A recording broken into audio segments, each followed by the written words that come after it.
ଦାମ୍ପତ୍ୟ ଜୀବନ ସୁଖମୟ ନହେବାର କାରଣ। ବିଭିନ୍ନ କାରଣରୁ ଅଧିକାଂଶଙ୍କର ଦାମ୍ପତ୍ୟ ଜୀବନରେ ତିକ୍ତତା ଆସିଥାଏ। ସ୍ୱାମୀ ସ୍ତ୍ରୀଙ୍କ ମଧ୍ୟରେ ଉତ୍ତମ ବୁଝାମଣା ହୋଇପାରିଲେ ଏ ସମସ୍ୟାର ସମାଧାନ ହୋଇପାରିଥାଏ। ତେବେ ସୁଖମୟ ନହେବାର କାରଣଗୁଡ଼ିକ ପ୍ରଥମେ ଜାଣିବା ଆବଶ୍ୟକ। ପ୍ରେମ ବିବାହରେ ଉତ୍ତମ ବୁଝାମଣା ନ ରହିଲେ, ବାପା ମାଙ୍କ ଇଚ୍ଛା ବିରୁଦ୍ଧରେ ବିବାହ କଲେ, ଘର ଜ୍ୱାଇଁ ହୋଇ ରହିଲେ, ସର୍ବଦା ମଦ୍ୟପାନ କଲେ, ଆର୍ଥିକ ଅଭାବ ଅନଟନ ଲାଗି ରହିଲେ, ମିଛର ଆଶ୍ରୟ ନେଲେ, ବିବାହ ପରେ ଅନ୍ୟ ପୁରୁଷ କିମ୍ବା ସ୍ତ୍ରୀଙ୍କ ସହିତ ସମ୍ପର୍କ ରଖିଲେ, ଗରିବ ଘର ପୁଅ ଧନୀ ଘର ଝିଅ ବିବାହ କଲେ, ଯୌତୁକ ଲୋଭ କଲେ, ଶାଳୀ ସହିତ ସମ୍ପର୍କ ରଖିଲେ, ଅନ୍ୟ ଆଗରେ ନିଜ ସ୍ତ୍ରୀର ନିନ୍ଦା କଲେ, ସ୍ତ୍ରୀ ପ୍ରତି ଅତ୍ୟାଚାର କଲେ।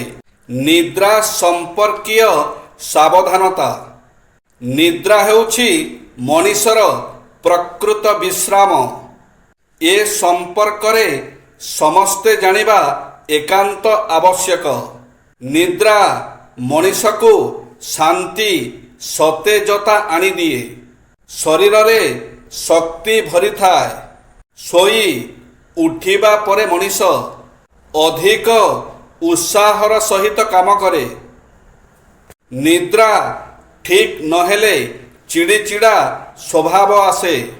ଆଳସ୍ୟ ଘାରେ କିଛି ଭଲ ଲାଗେ ନା।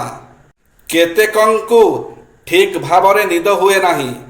ମାତ୍ର କେତେକଙ୍କୁ ଏମିତି ନିଦ୍ରା ଘାରେ ଯେ ସେମାନଙ୍କ ଅଙ୍ଗ କାଟି ନେଲେ ମଧ୍ୟ ଜାଣିପାରନ୍ତି ନାହିଁ।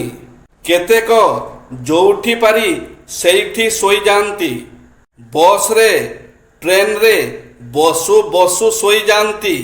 ଏହା କ୍ଷତିକାରକ। ନିଦ୍ରା ପାଇଁ ନିର୍ଦ୍ଦିଷ୍ଟ ସମୟ ନିରୂପିତ ହେବା ଦରକାର। ନିର୍ଦ୍ଦିଷ୍ଟ ସେଜର ଆବଶ୍ୟକତା ରହିଛି। ଶୟନ କକ୍ଷ ପରିଷ୍କାର ପରିଚ୍ଛନ୍ନ ହୋଇଥିବ ଏବଂ ମୁକ୍ତ ବାୟୁ ଚଳାଚଳ କରୁଥିବା ଆବଶ୍ୟକ। ଜନ୍ମରୁ 5 ବର୍ଷ ବୟସ ପର୍ଯ୍ୟନ୍ତ ପିଲାଙ୍କୁ ସ୍ନେହରେ ପାଳନ କରିବେ। ଏହାପରେ 10 ବର୍ଷ ପର୍ଯ୍ୟନ୍ତ ସେମାନଙ୍କୁ ଶାସନ କରିବେ।